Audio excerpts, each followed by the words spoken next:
Well, people in Havana and across Cuba are also clearing debris after a Sunday night tornado left 4 people dead and nearly 200 others injured. Our Havana, the one and only South Florida reporter in Havana, has the latest now on the damage assessment.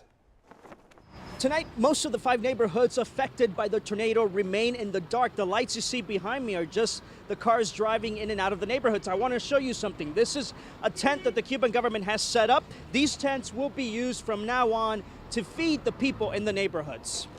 This is the kind of power Mother Nature unleashed in Havana Sunday night. This is the Santo Suarez neighborhood. Cubans who are not used to tornadoes cannot understand how this car ends up on this position. We go to another neighborhood, Luyano, and the damage is consistent. This car garage was a mess. Inside, their most prized possession, American classic jewels, now emblematic of present-day Cuba, are in bad shape.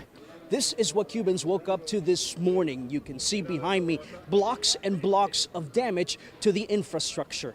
It is no secret that infrastructure here in Cuba is a big issue. The building behind me had been empty for quite some time, but it also had not been maintained, and that's likely the reason it collapsed. And so did entire walls from homes. The same kind of damage extends into Guanabacoa and across Havana's Bay in Regla.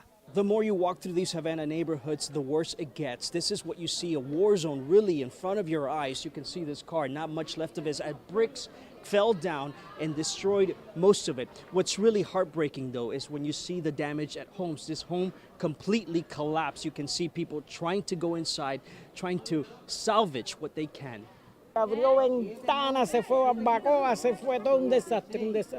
Windows wide open, everything was gone, she says, just a disaster. Santa Caridad, who lived in what used to be a multi-family structure, says she doesn't even want to remember it all.